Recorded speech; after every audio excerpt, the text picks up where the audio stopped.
When I was reading this book, it's called The 33 Strategies of War. If you haven't read the book, the book talks about strategies of war, but how can you implement those in life? You and I know world is constantly changing. Okay, and today more than ever with technology, and we don't know where they came from to begin with. So today I want to talk to you about the grand strategy and who was the creator of that, which is Alexander the Great.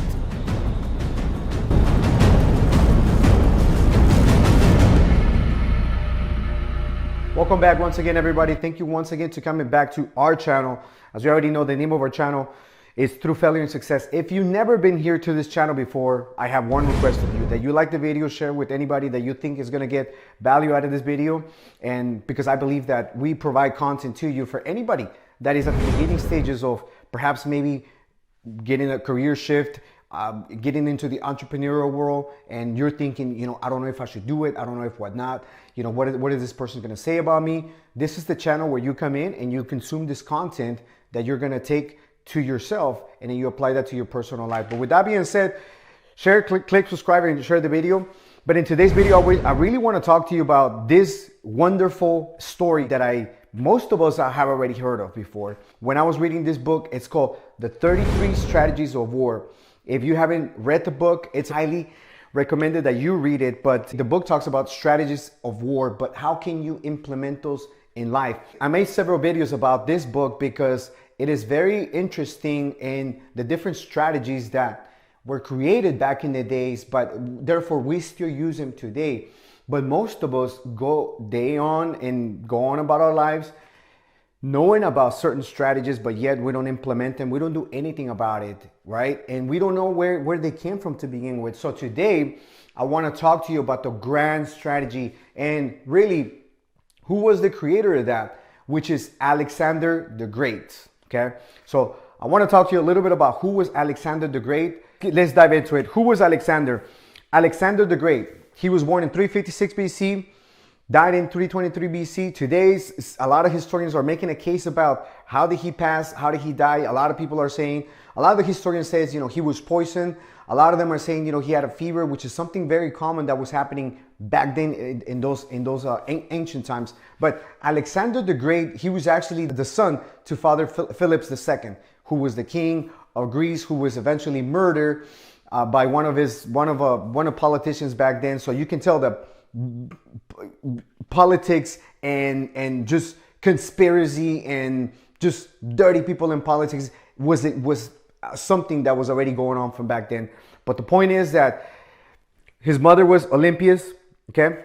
Alexander the Great was also tutored by the great philosopher Aristotle, okay? He was tutored. His father, Philip II, hired Aristotle to teach him about philosophy, okay? So now you can imagine this, okay? Aristotle, probably you can say you have Albert Einstein, okay, 1940s, 1930s, mentoring you, okay? That's the level of magnitude that he had by his side, just constantly being with him, tutoring him, teaching him about philosophy and politics more than anything.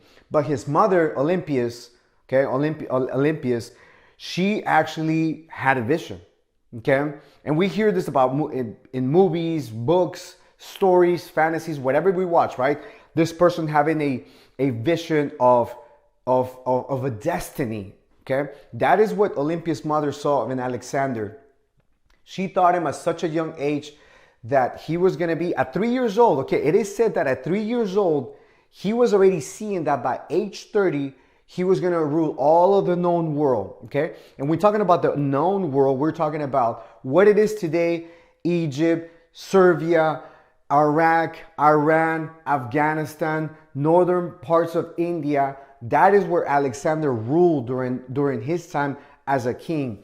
And so his mother already had the vision for him. So at a very young age, with the help of Aristotle, okay, he was able to catch on that. He was able to captivate that, okay?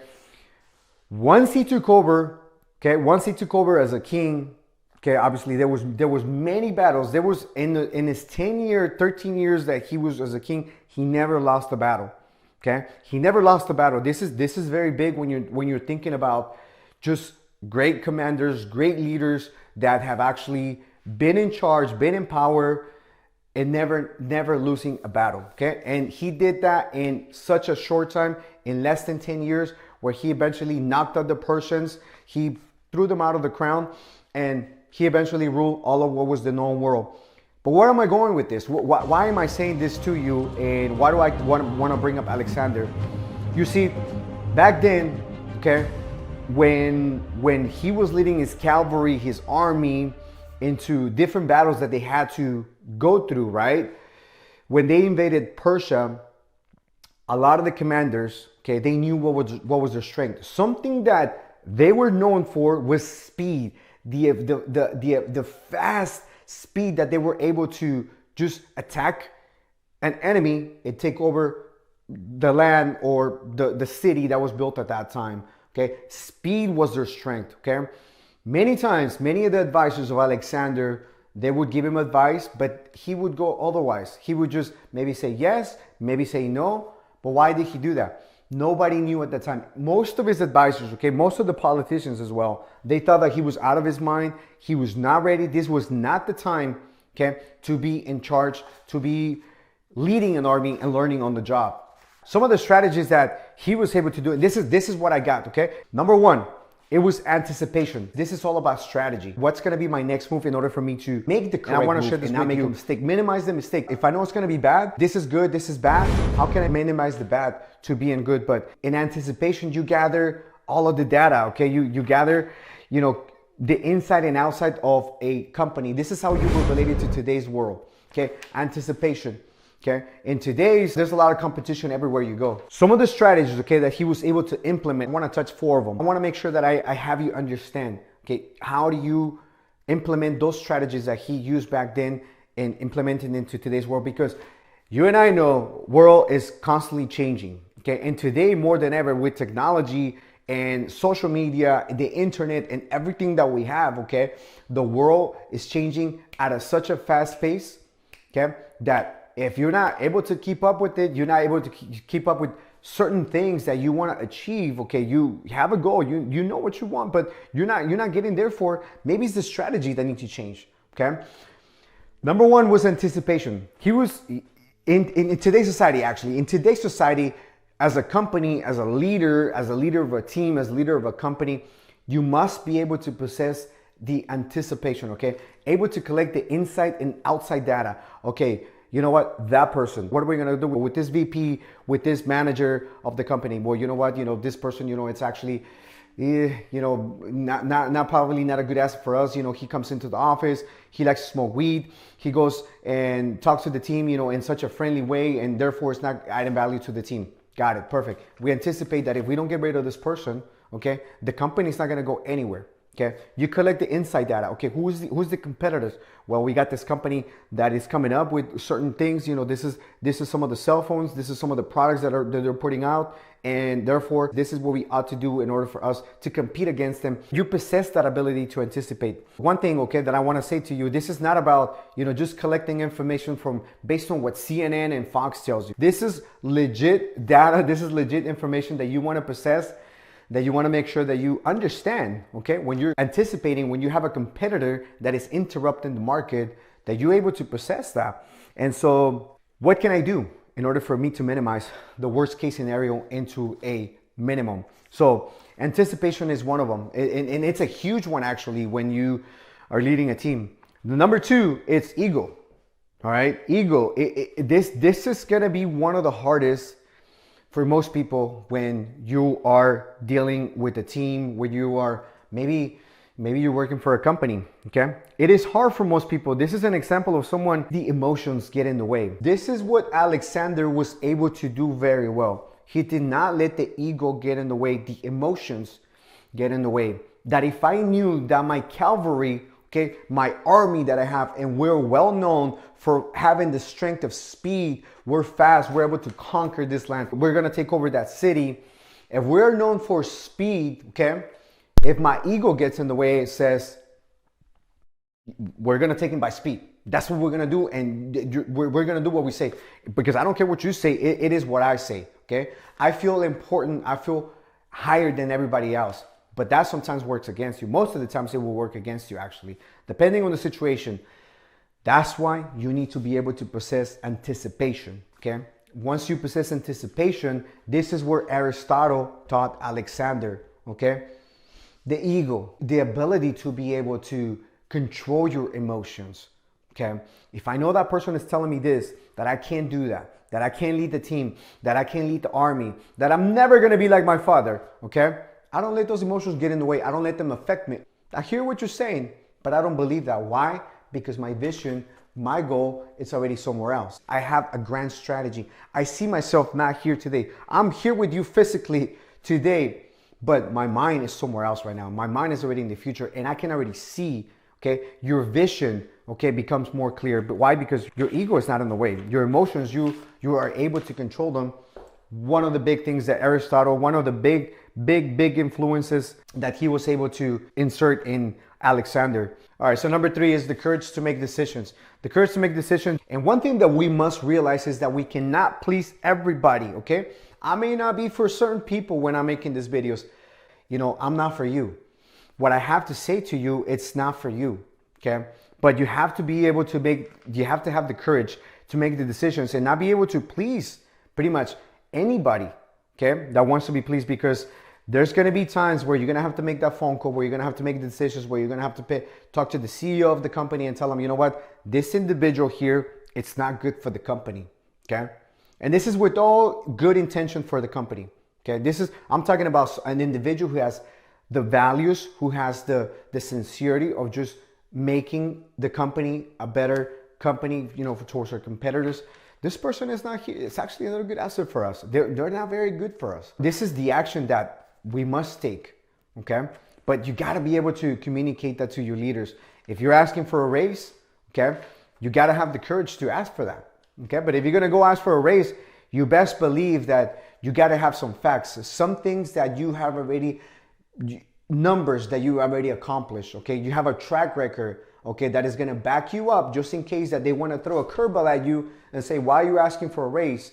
Okay, well, let me tell you why this is that I deserve. This is the reasons. A, B, C, D, and you just go down the line. But you got to have the courage. And having the courage doesn't mean that you're not going to be afraid. It just means that you're still going to be afraid, but you're going to do it anyways. You're going to be okay with that. Why? Because now we possess the ability to control our ego. We control our emotions, okay? We control our emotions, and therefore, you know, we are able to anticipate. How do I anticipate? Okay, I know that maybe she's going to throw the curveball at me. You're going to say, why do you deserve a raise? Well, let me tell you why. You know, you have your track record, you present it to them. But you got to have the courage, okay? Your vision is aligned. Number 4, your vision is aligned with the company, with your marriage, with your children, with anybody that is your peers, okay? You got to be able to create a very, very competitive environment. And it is very hard, especially when you are in marriage, okay?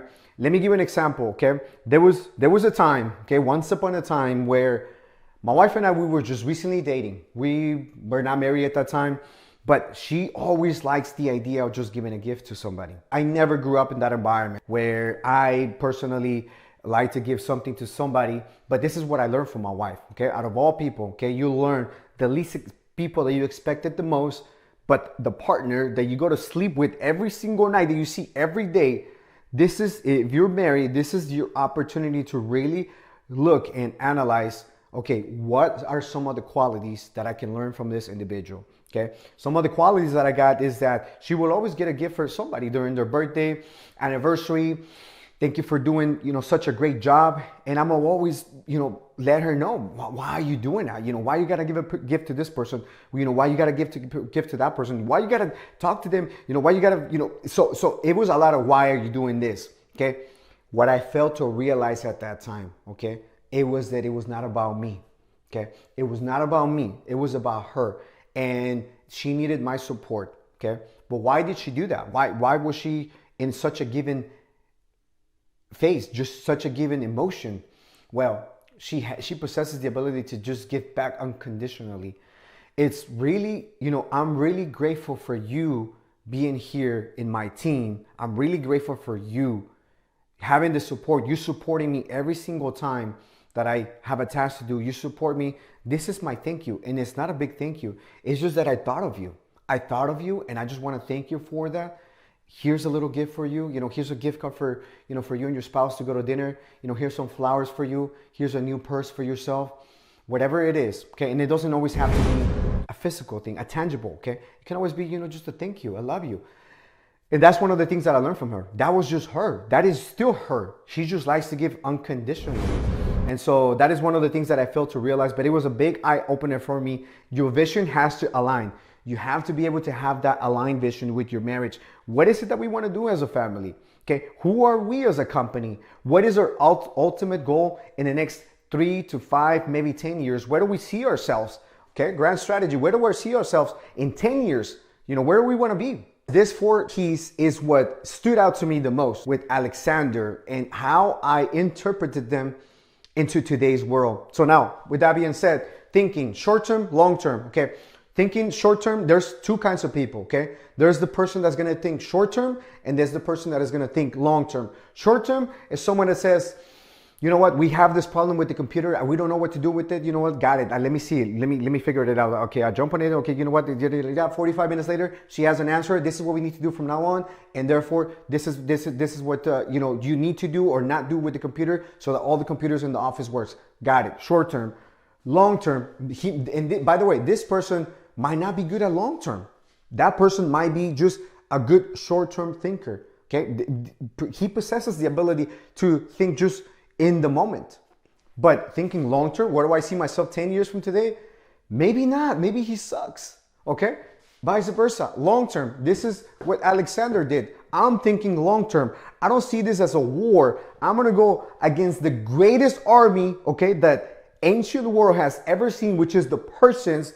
I'm gonna go against them, and I have such a small army against a huge army that they have, that they possess. How do I do that? Well, I gotta think long term. Okay, I can't just go in there, using my speed, my strength. My strength sometimes can work against me, so I gotta use a different strategy. Okay, you're thinking strategically, long term. If when he went to war, he didn't see it as a war. He saw it as a campaign. Okay. He went as a campaign, attacking small villages at a time, okay? Maybe some of them surrendering themselves.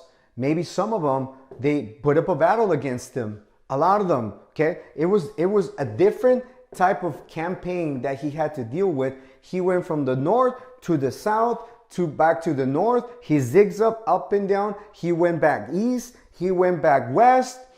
It was all over the place, okay? But he already had a strategic move on how he was going to be what he had always envisioned since he was 3 years old by age 30, okay, to be the ruler of the known world, which is today, as I said to you, Serbia, Iraq, Afghanistan, Iran, all of those. So long term, maybe I'm not the best at thinking short term, but you know what? I can compensate that. If I'm able to recruit, if I'm able to bring in the best people that can be on my side, on my team, on my company, that's a competitor, and this is what they do. This is the kind of people that they work with.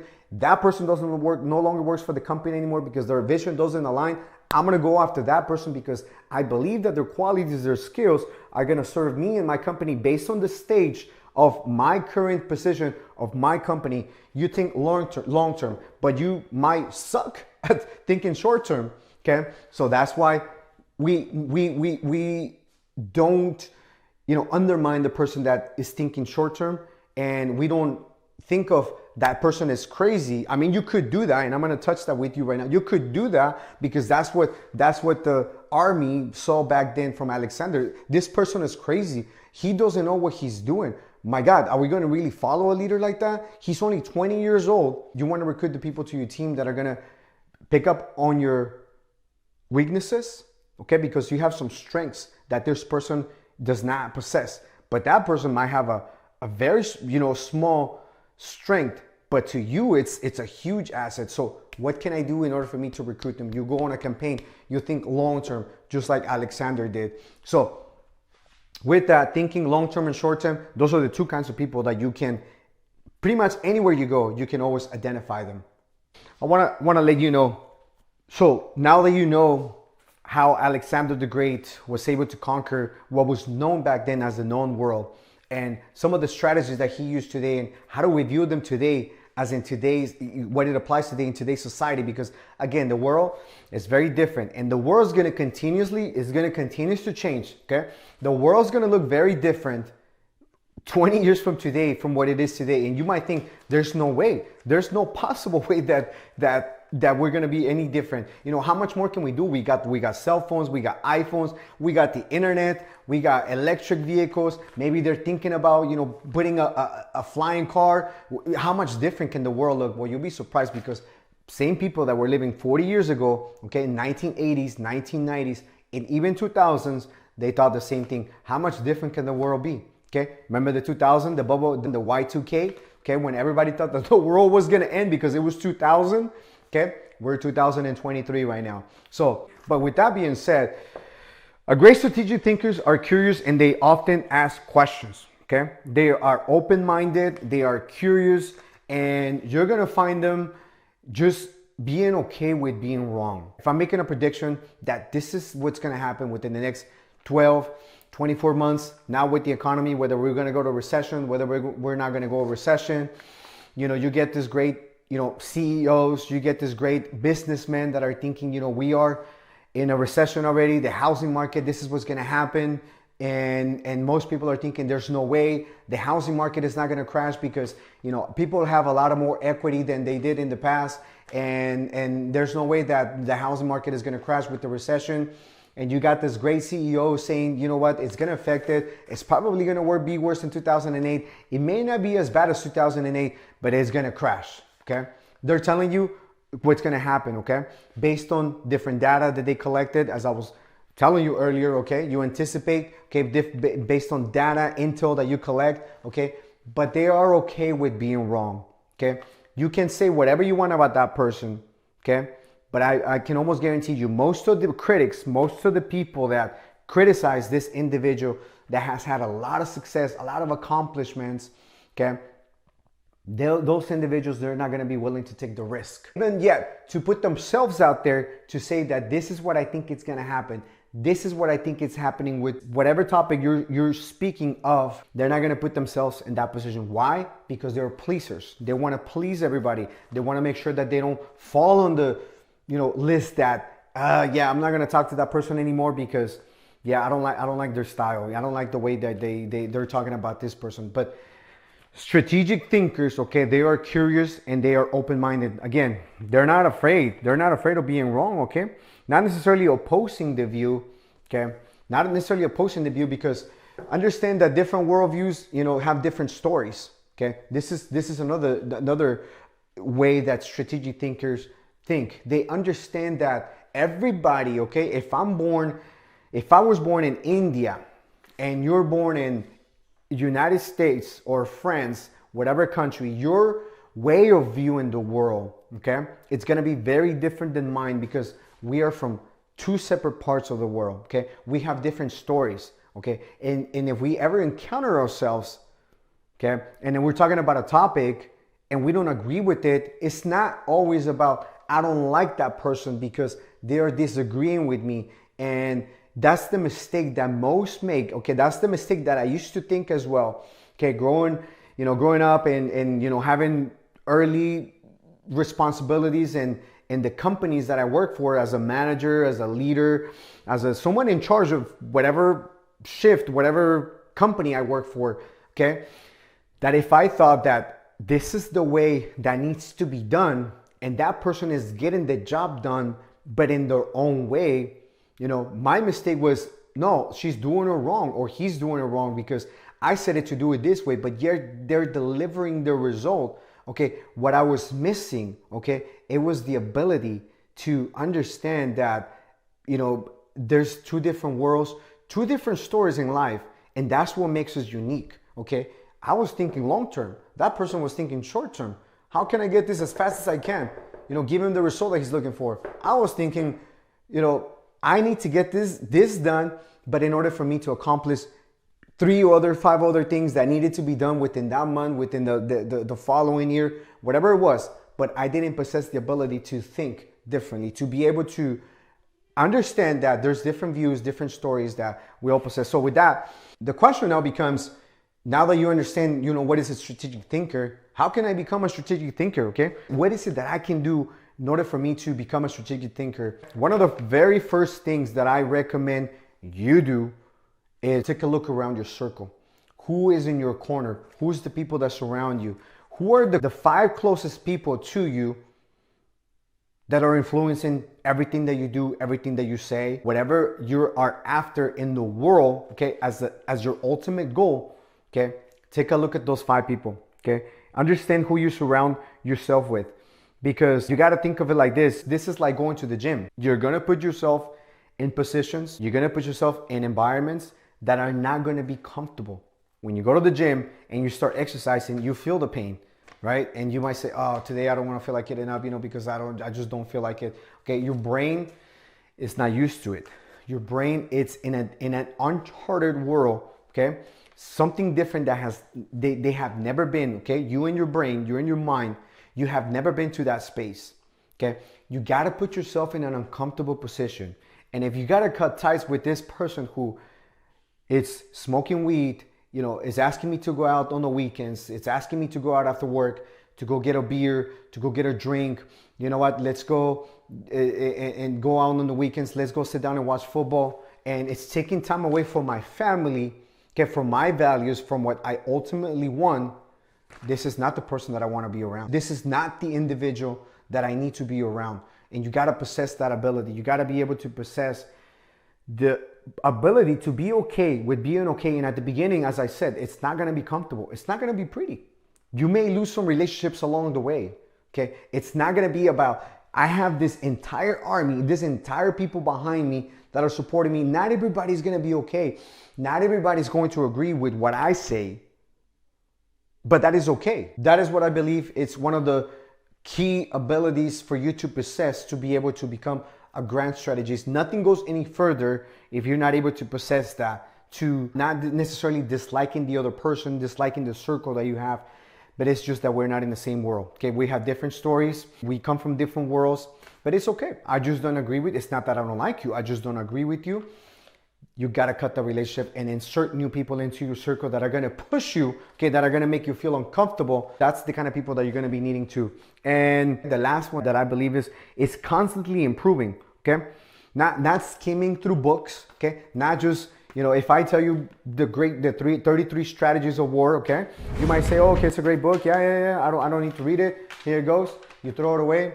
No, it's actually constant learning, constant development. Okay, because I know that I don't know everything. Okay, there's always something new that we can all learn from each other. And I was giving you an example earlier when I had this scenario with my wife in the early stages when we got together. It was just 2 different opinions, 2 different things of viewing and appreciating the other person.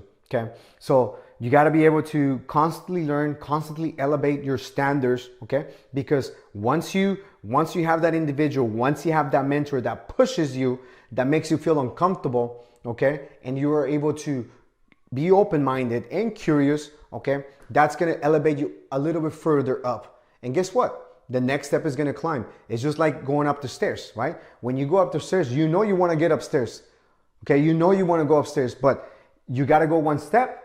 And then another one is going to take you higher. And then another one is going to take you higher. So think of it like that. It's just a ladder of just constantly improving, constantly keeping your mind open, constantly being coachable, embracing the change, being uncomfortable with being uncomfortable, and really letting the other person who is challenging you, be an influence in your life. This is really what it comes down to. This is what it came down to Aristotle and the relationship that he had with Alexander the Great. With that being said, I hope that serves you. I hope that helps you. This is the grand strategy, and this is just the ability to put yourself in an environment where you've never been before, where you want to be ultimately in life, okay? and the actions that you must take. This action is going to serve me. This action is not going to do me well. Let me get rid of that. I'll stick with this one, and I find new actions. I find new people. This person not doing well in my life, but guess what? I have the courage. I have the ability to make those hard decisions, and that's something that I want you to learn. That's something that I really, really hope that you got from today's video. Just a little bit of history with Alexander the Great, because I believe that in that history, okay, it's not just about battle and killing and massacre all over. It's just how he was able to do that. You know, so you know the story, but what exactly happened, okay, in order for him to accomplish that? What really happened? Okay, so I think that we all have something to learn from that story. I wanted to share that story to you because, again, it served me. It gave me a lot of value, so I hope that it gives you value as well. But with that being said, the name of our channel, again, once again, is Through Failure and Success. If you haven't subscribed to the channel, go ahead and click on the button somewhere down below and share this video with anybody you may think might get some value out of it. But with that being said, we'll see you on the next one. Take care, everybody. Bye-bye.